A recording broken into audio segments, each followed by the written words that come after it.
Welcome, everyone, to another broadcast of The Soul of the Everyman on the ArtistFirst Radio Network. All past shows are available in podcast form. Find them at ArtistFirst.com. We welcome your questions and comments to this or any show at DJ@ArtistFirst.com. Here they are, your hosts. We call them Michael and Margaret Lyons. It's funny, we call them that too. And thank you very much, Steve, man. And I am Michael Lyons. And I'm Margaret. She's Margaret, and it is time. Indeed. In fact, I guess I could do the old Rafiki line. It is time. No, never mind. No one knows what that means. But it's time to revisit time. It is a broad concept. It is a broad concept, but for faithful fans of the Soul of the Everyman, you may recall that we talked about time not too long ago, but this is time 2,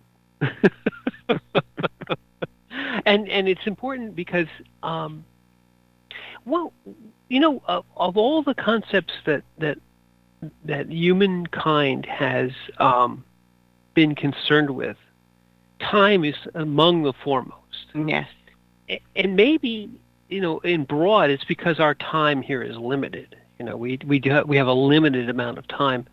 And if you really think about everything, I'll hesitate to say all, but many things that are of value because of time.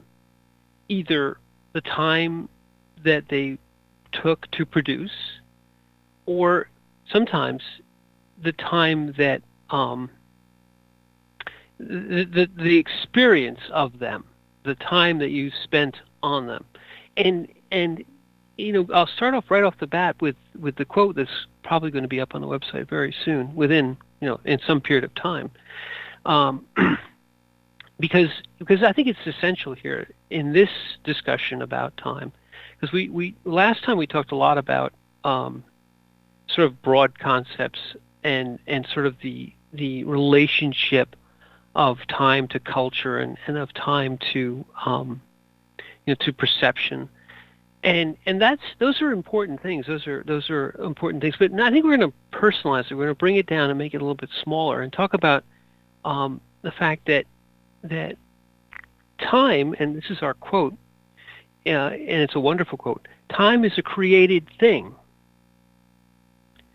And to say, I don't have time, and that's a statement that we can spend a lot of this discussion on. I don't have time is to say, in essence, I don't want to. And there's tremendous power there. And the power is really, it's encapsulated in 2 things. The first is that time is something that you do in some actual perfect way. You do have in your personal possession. All of us have time. The time you have is, it really, not euphemistically, your time. You have your time. We all together have our own time. But when you say, I don't have time, what you're really saying is, you're not completing the sentence.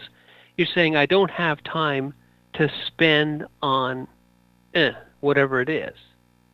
I don't have time for you. Succinctly put, but yes. Mm-hmm.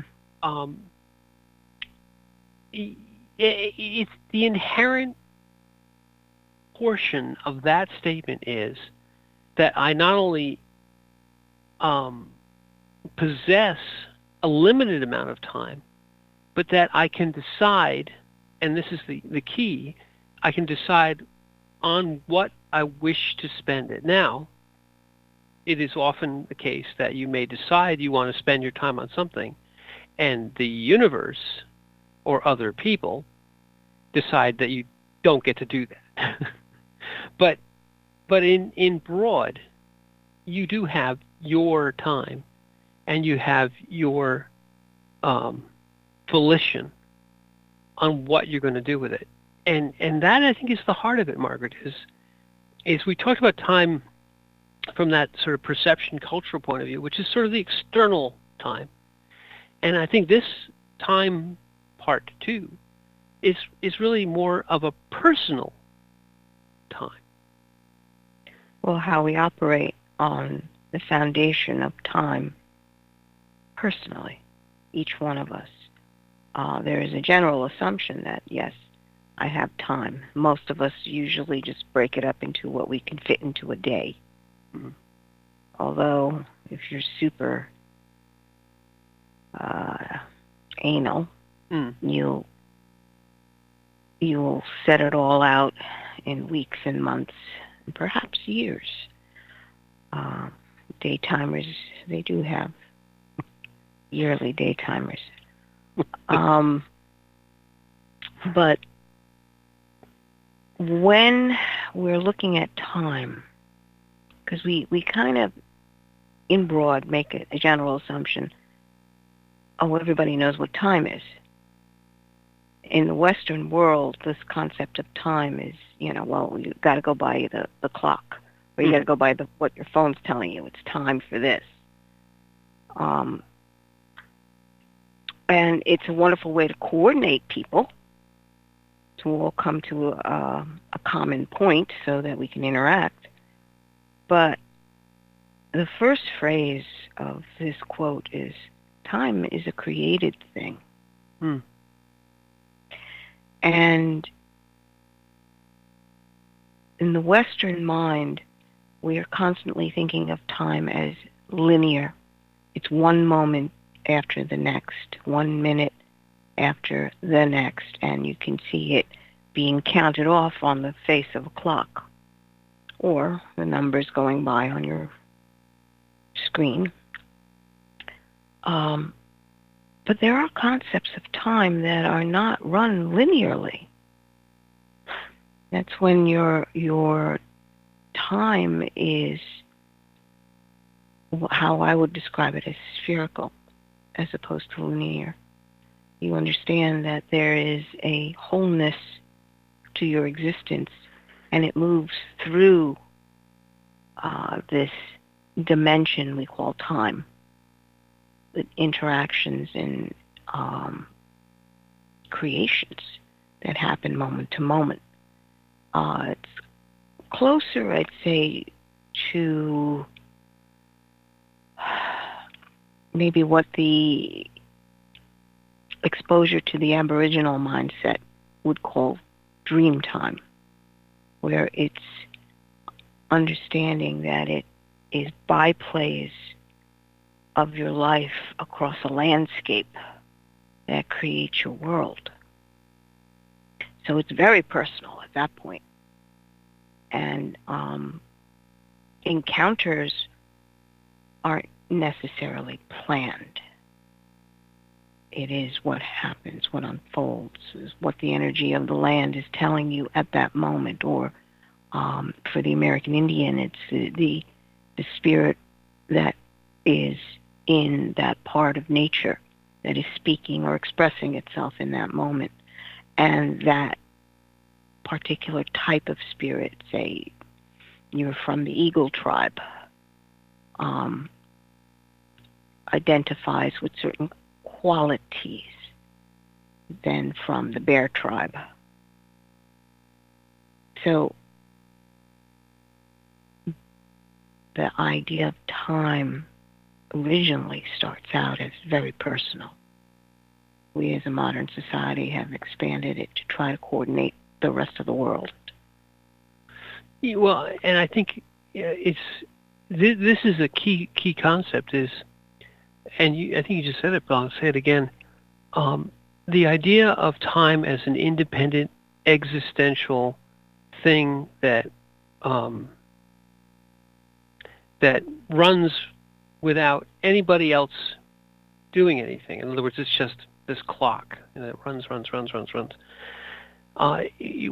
People do get hung up on that. In essence, the march of time, the fact that it seems to all go forward in one, one endless sort of, call it a clock, call it a cycle. But that external time has become the predominant modern concept of time. And the personal time, the actual personal time, you said it, people kind of break it up into these bits, into daytimers, into planning everything, into kind of, making themselves marionettes of their schedule. But I think that we can feel the falseness of that when somebody, let's say, one of the reasons people do this, I believe, is that they're trying to assert control, and almost in the face of, this statement here of "I don't have time," and the idea is why? Well, because I've already allocated, I've already pre-planned, I've already said that I must do X, Y, or Z. I've committed this. You've now taken something which is personal, and in much the same way that people tear themselves into bits and leave parts of themselves in the past through trauma and through other things, they tear themselves into bits and put parts of themselves into the future through this idea of scheduling and commitments and putting themselves into these boxes.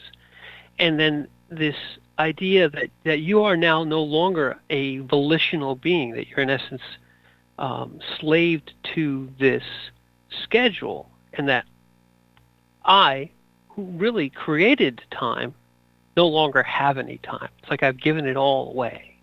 I've through this desire to control everything, you actually disassociate yourself from all control. You literally, and we've said this before in the Soul of the Everyman, you make yourself so busy that you no longer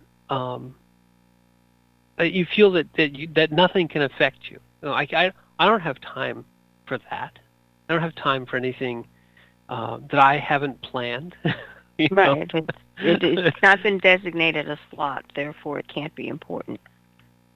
Right. And when we talk about the truth of the matter is certainly there is the clock of the universe. There's everything all around you. There are events. The world unfolds. There is time. The sun rises whether you are alive or not. The sun rises whether you look at it or not.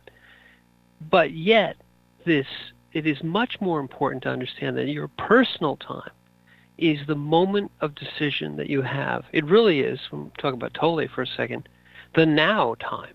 The now time isn't schedulable.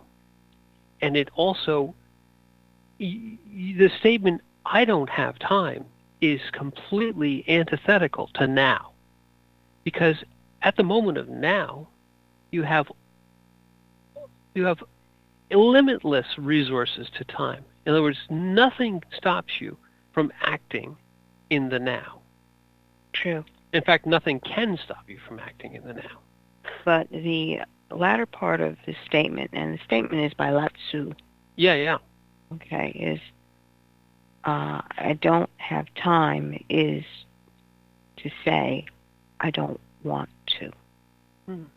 Understanding that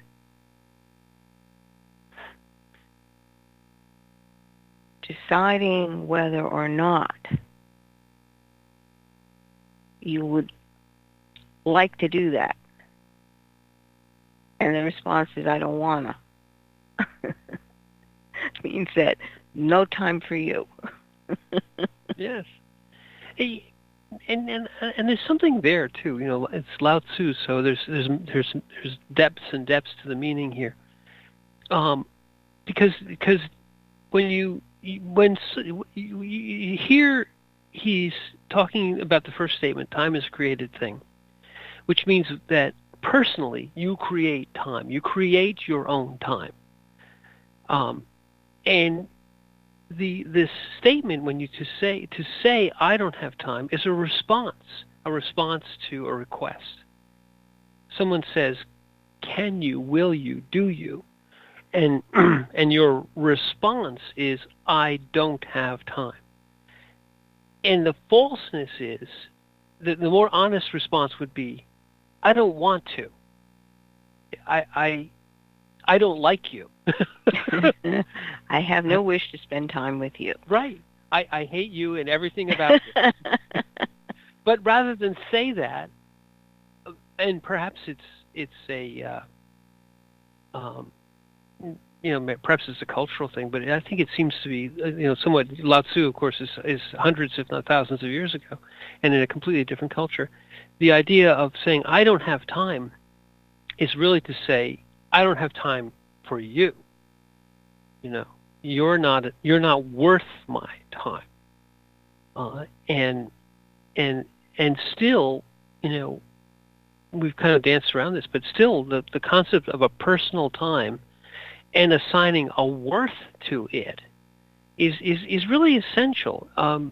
The thing that creates value is scarcity. This is always the truth. This is the law. One of the laws of economics. Scarcity creates value. Well, time is a scarce thing. Well, first of all, you can really only do, and no matter what anybody says, you can really only do one thing at a time. Mm-hmm. And the thing that you should do at all times is the thing which we call the moment of now. But regardless, the fact that you can really only do one thing at a time makes it precious. The thing that the obvious fact that all things that you do are done, that they become part of an immutable past. It appears, at least the way time works here, that this is an immutable past, and you have an unknowable and potential future, and you have the moment of now. That makes the moment of now the most, perhaps, and arguably the most precious instant in existence is right now, every now. So what you choose to spend it on automatically acquires the value of the moment of now, which is precious by definition. So when I choose to spend time with someone, I am valuing them to the extent that I value my own time. And to the extent that I choose to spend a precious moment, it honors. This is a personal, this is a personal relationship. It honors the relationship. It honors the. Who will you do anything for? You will do anything for someone who you value above all others. If someone who you don't know and have never met before asks you to do something, you might say, well, I don't want to. But if someone that you value above all others asks you to do something, that moment of your time is very quickly and instantly evaluated and said, yes, it becomes I'll give you whatever it is you wish because I value your request as much as I value, and perhaps even more, than this precious moment of my own time. So it starts to talk about the concept of sacrifice. When you give time to another, you're not doing something else. Right. You have therefore dedicated that precious femtosecond or whatever it is, could be the rest of your life, but whatever it is, the moment of now, to that person. And I believe true commitment is given its preciousness to the degree that you totally give your moment of now to that person. So when you spend time with another, and your attention is completely 100% focused on that person, it's not on anything else, that's when you know that that relationship, it means the most to you. You know, when someone hugs you and they're not thinking of five other, you can always tell when someone's thinking of five other things. You know, oh, my shoe is on this and out on the and the curtains, and like, here's a hug. You know, and yeah, it's a hug. But if someone hugs you, and for that moment in time, they're thinking of absolutely nothing else than two hearts next to each other in a hug, that becomes something which is so valuable.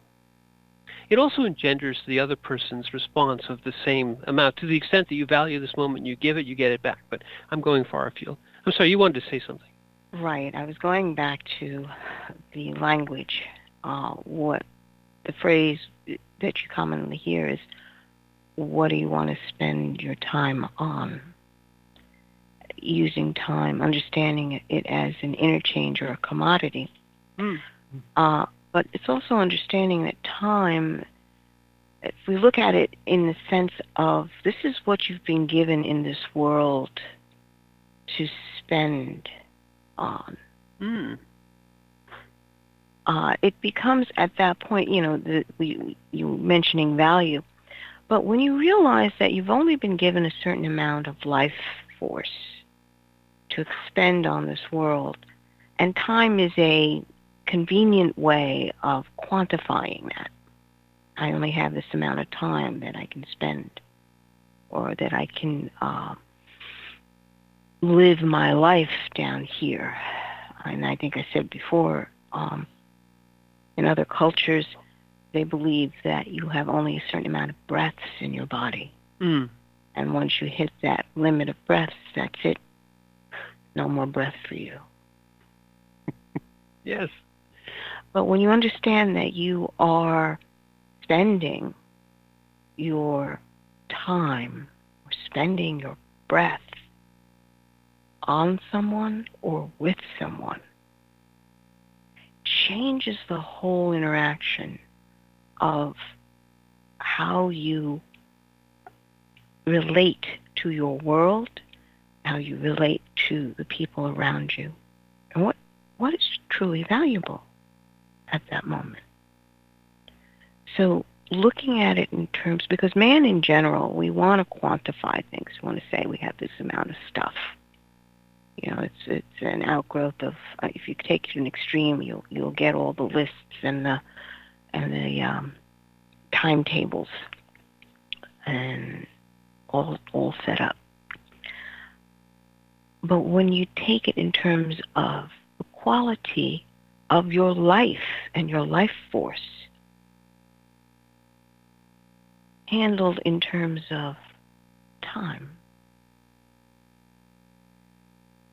it brings you to that point of interaction. How am I interacting with someone?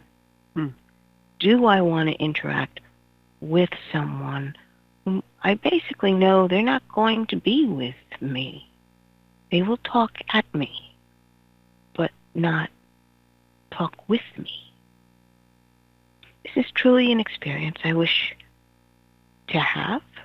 Do I have a choice? Well, I think you put your finger on something very interesting, Margaret. I think what you're really saying is, when we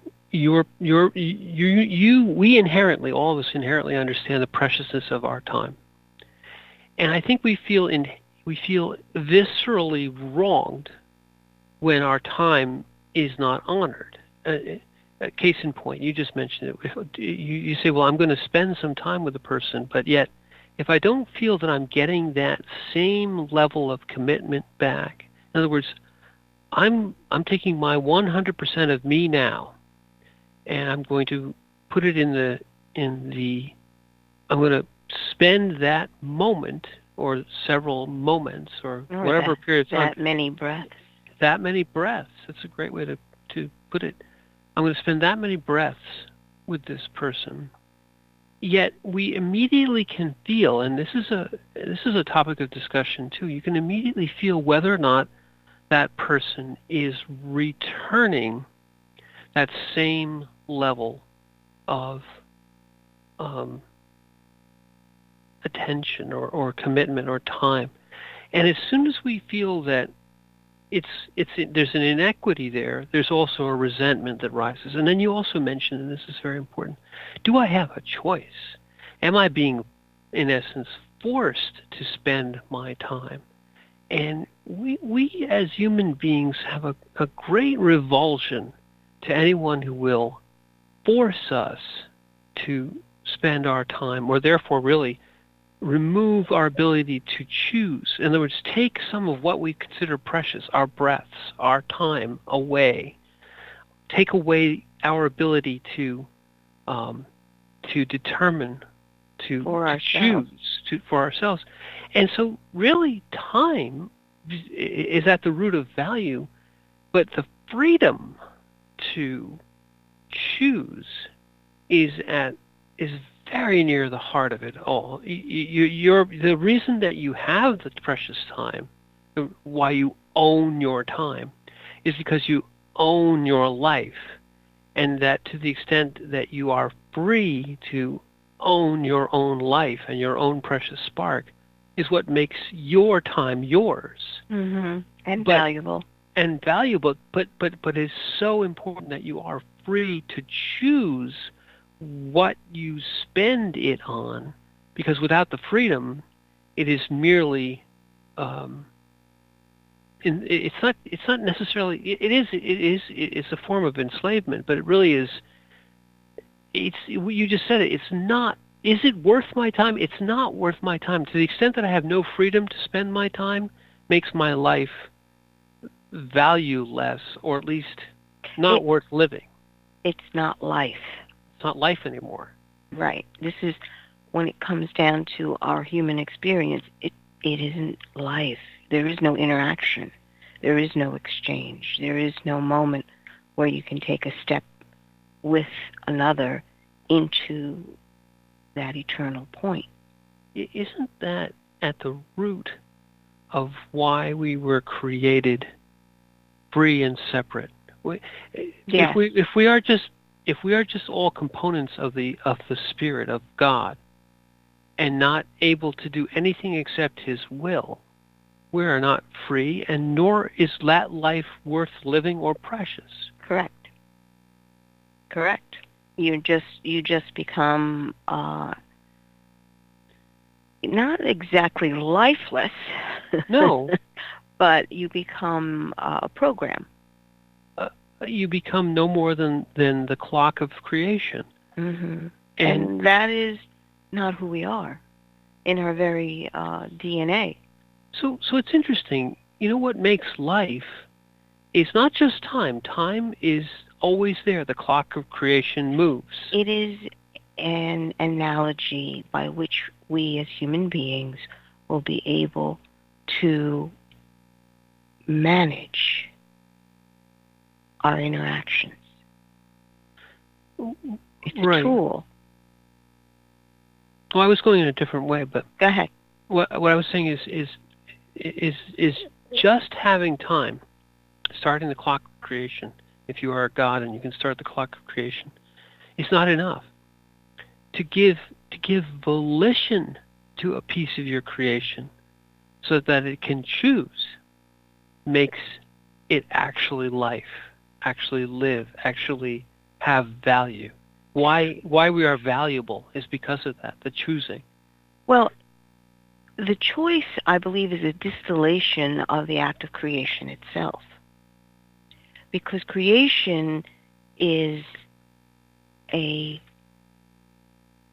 bringing together or reforming. It is something that, would be a good word, something that you participate in producing. Creation energy, participating with that is probably one of the most elating experiences human beings have. Okay? But freedom to choose is inherent in that particular creation energy. I agree. This is, I hate to do this, but let's take a little break. Let's choose to take some of our precious time and go back to the studio and listen to some commercials, and then we'll come back and we'll talk more about time.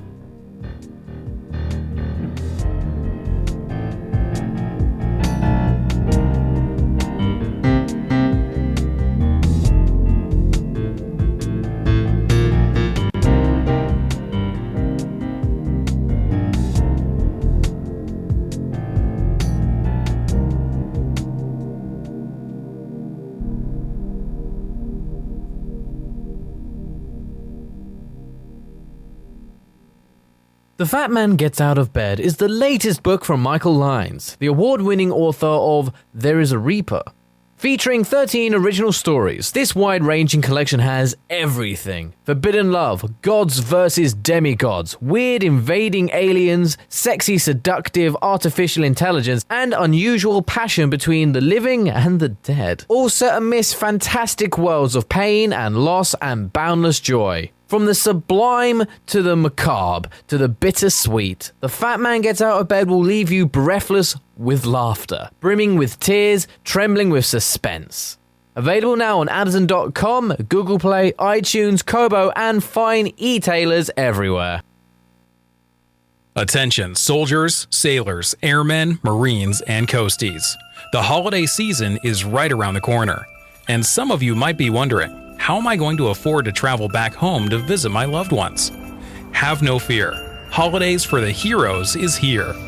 Last year, Holidays for the Heroes received donations from patriotic donors, and we were able to send 65 armed service members with a fully paid round-trip ticket and got them home for the holidays. Wait, but what's the catch, you might ask? Buckle your parachute strap. There is no catch and no hidden fees.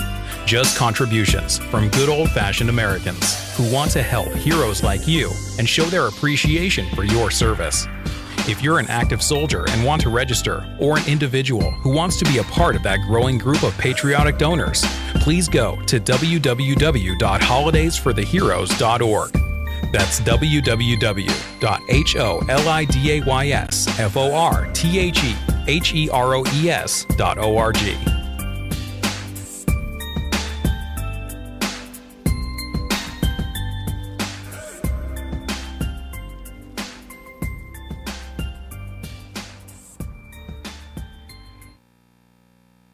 Rick Riordan fans, love mythology with plenty of action and humor? Destroyer's Blood is for you.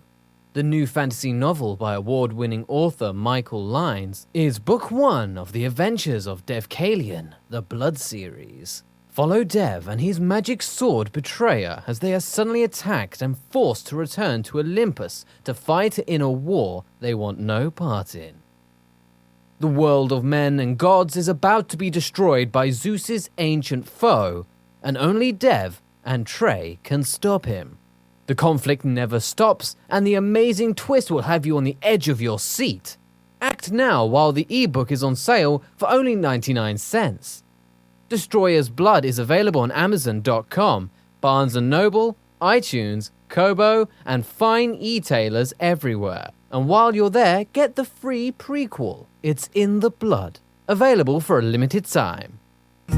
There is a Reaper is the story of 5-year-old Christopher Aaron and his life-changing struggle with leukemia. Winner of both the Indie Bragg Medallion as well as the reader's favorite silver medal for memoir, There is a Reaper has more than 100 Amazon book reviews and a 5-star rating. It has been described as life-changing, spiritual, a must-read. Just released on Audible and iTunes, this memoir is also available in paperback and on Amazon Kindle for only 99 cents. Get your copy of this life-changing memoir today. The wait is over. First Blood, Book 2 of the Blood series is out. Your favorite bad boy thief Dev is back, and the beautiful and deadly Trey is right there with him. She is sharp, sexy, and full of surprises. Their adventures continue as a new power arises to threaten the world. The heart of creation is under attack, and time is definitely not on their side as they battle against their enemies' undead hordes. Can they unlock the hidden power that can defeat him, or will his forces draw first blood? Get all 3 installments in the series. Book 0, It's in the Blood. Book 1, Destroyer's Blood, and the new release, Book 2, First Blood, today. Available in ebook and paperback format on Amazon, Kobo, Apple, and most other fine e-tailers.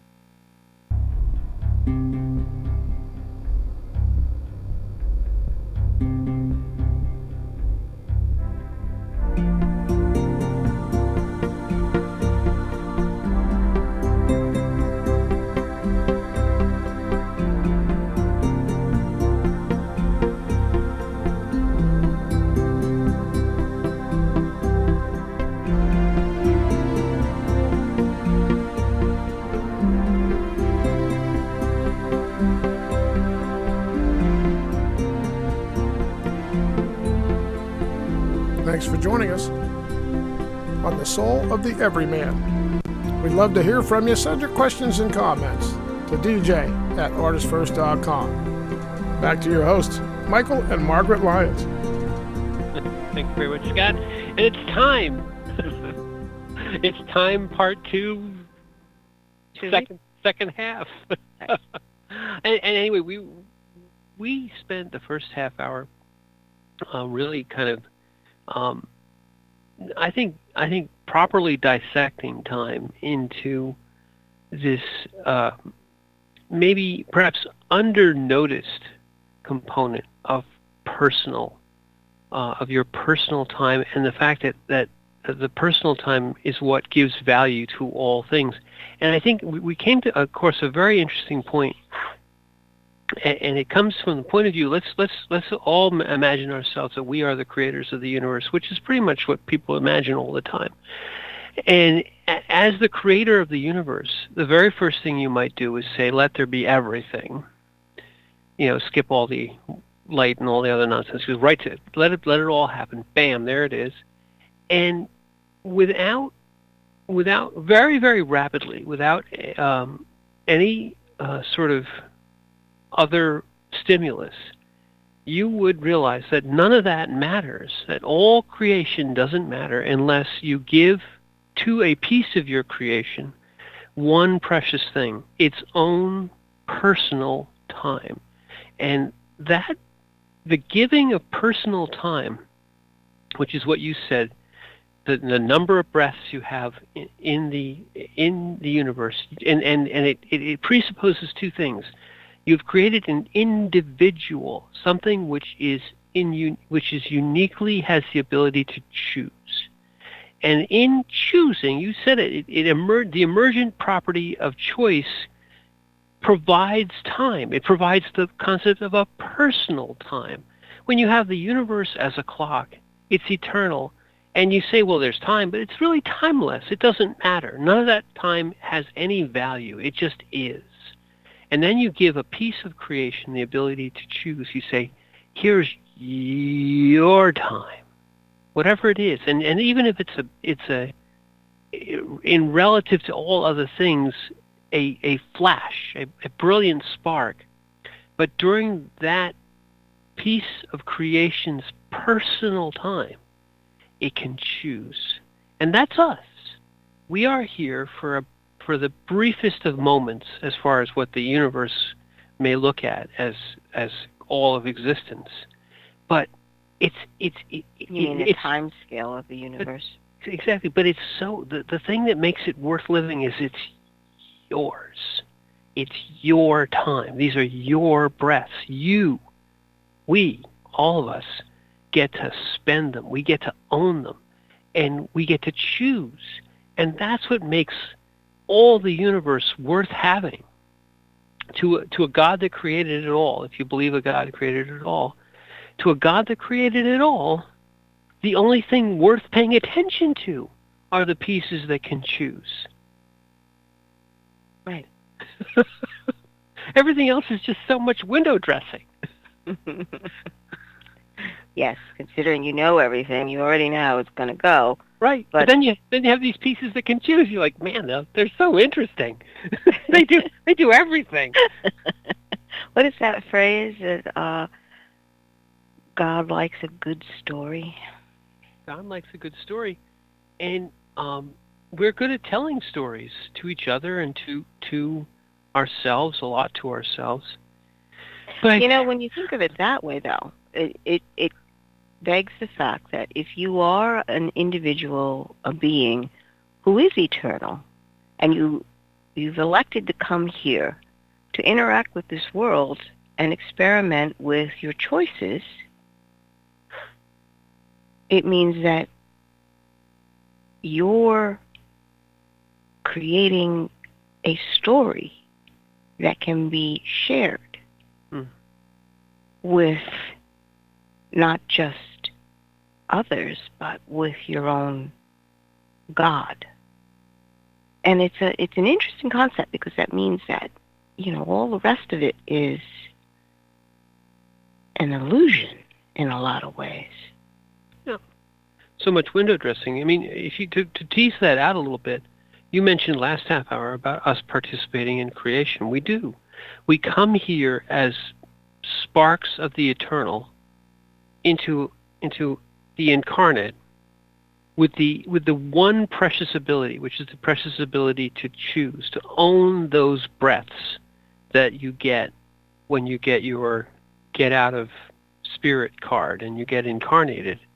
But if you think about it, that's part of the criteria of entering into this world. You only get so much. Yeah.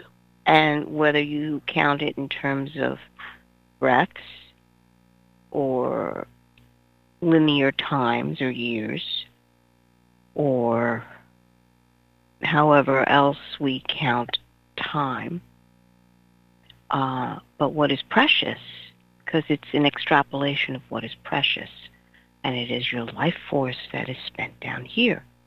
And some lifespans are short, and some are much longer.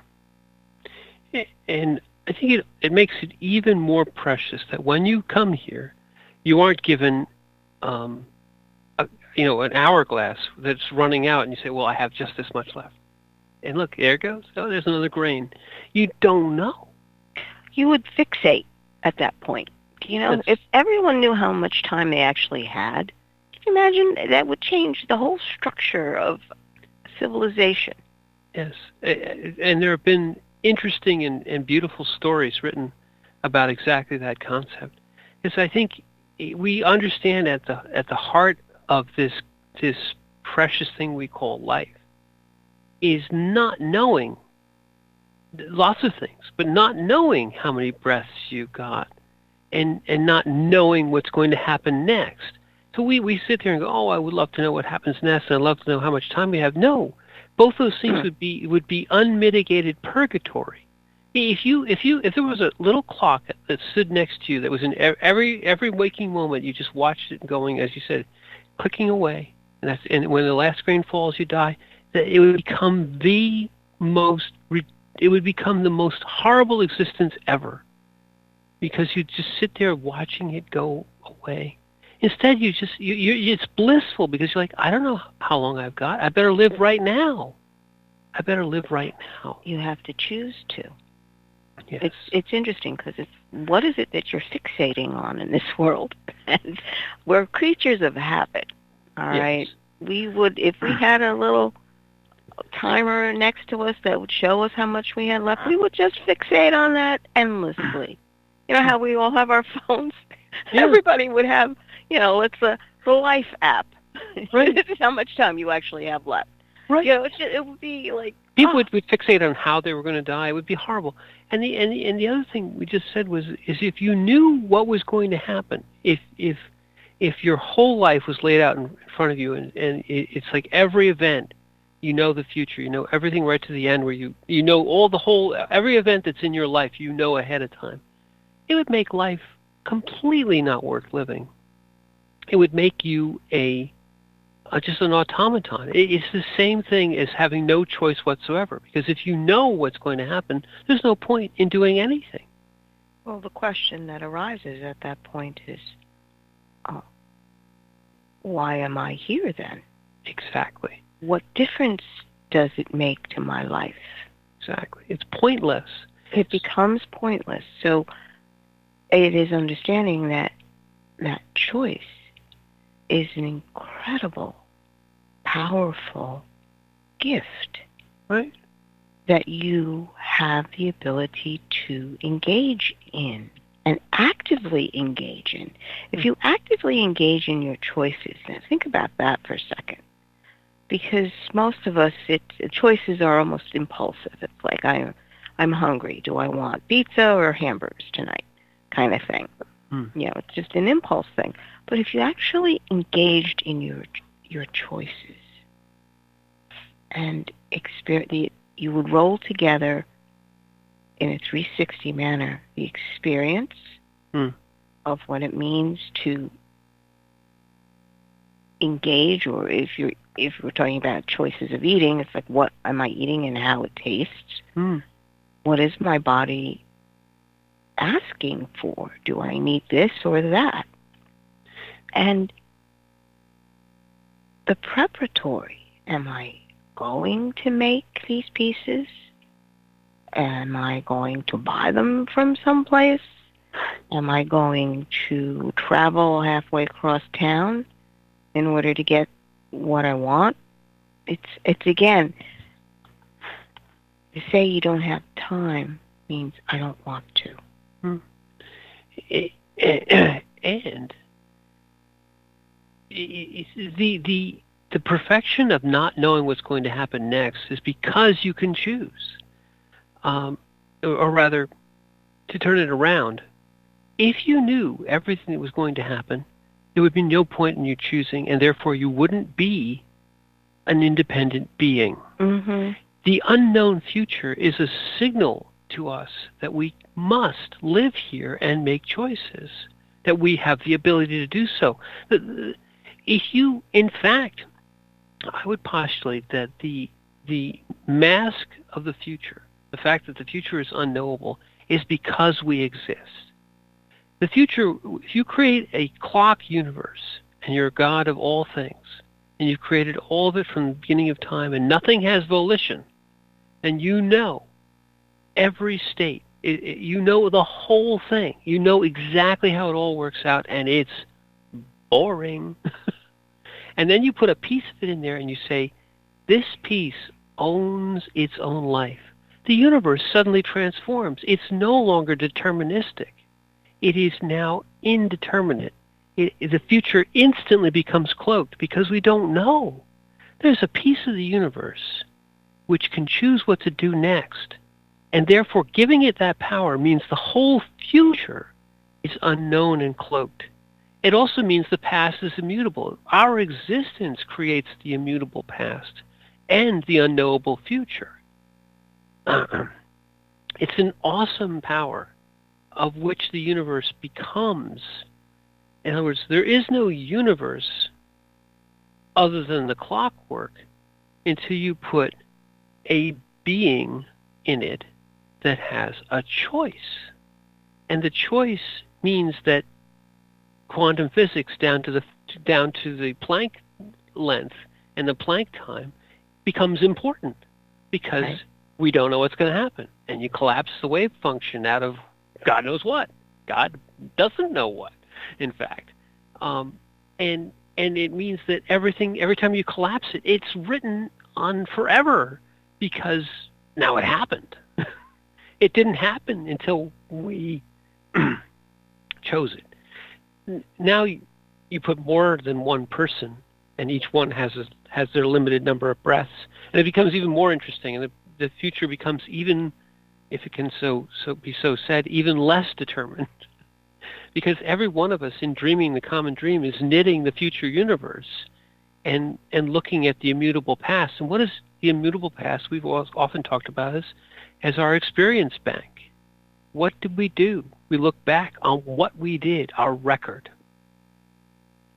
And it's always there. It's there for all the rest of time, but the future.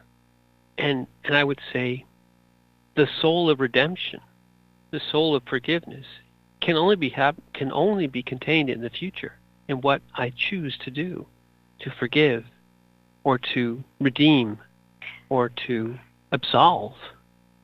Well, your choosing point is always in the now. Yes, but it's always about what will be. What will be. possibilities of what will be. But Exactly. the choosing is in the moment. Yes. And in that point, you are in the point of creation, so you choose what has the greatest potential. Isn't that exactly it? The Uh-huh. moment of now, our personal time, makes us all creators of that moment for us, and it makes the universe worth being. It makes the universe worth being for an eternal God that knows everything to put us in it. Mm-hmm. We're the reason it's here because we're the most interesting thing in the universe. We are. Everything else is True. just like big balls of gas. Who cares? Who cares? But yet you put these little tiny things that just, look at them go. What do we do next? No one knows. You know, it makes the universe worth being to have little us in it. Well, if you think of it in terms of, we're going to switch it around a little bit. We were talking about how our being state is part of a greater, a greater grouping. In other words, if you think of it in terms of a holographic state, and each one of us contains a hologram, because we had this discussion before, whenever you have a hologram and you break it apart, each fragment actually contains the whole image. So each one of us actually contains that whole image of what creation is. This corner of creation. We're part of this corner, but we actually have that whole hologram in us. Right. So if you look at it that way and understand that as you travel through time with the ability to create, which means that you get to choose aspects of things, you actually affect the greater hologram by changing yourself. Exactly. The individual unit, one being in the universe, creates the rest of the universe in the moment of now. You become a creator. And if you think of it in terms of, what did Einstein call it? The spooky action at a distance. Yes. Okay, when one thing, the whole thing is based on this light particle that is Entangled. Well, broken apart, and those parts are entangled. You have this one light particle that's broken apart, and it is entangled. In other words, whatever happens to one happens to the other. If you translate that back into the Big Bang, isn't that what the idea is? That was one teeny tiny piece of light that came into this darkness, and then it broke into, ridiculous amounts. Everything. And it created everything. So what you do to one piece, you wind up doing to the rest. So what does that mean for a consciousness? Exactly. And it is almost an assumed, almost an ignored portion of the power of the created being. That through every action in the now, you influence your world, the entire universe. And in collapsing that piece of the future state of the universe through your volition, you affect the entire universe as a whole. And you may not see an immediate reaction, but there is a change. Yes. And so you look at it and you go, well, okay, what is it that's actually being changed in the hologram? Right. Because the hologram is only revealed when there is a light source. Holograms don't exist without a light source. It's true. And we have taken all of our time. And this is an abrupt way to end this, but we're just going to leave you with this one thought. Time is a created thing, and it is very precious.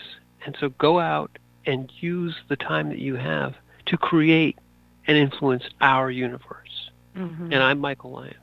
And I'm Margaret. And thank you for listening.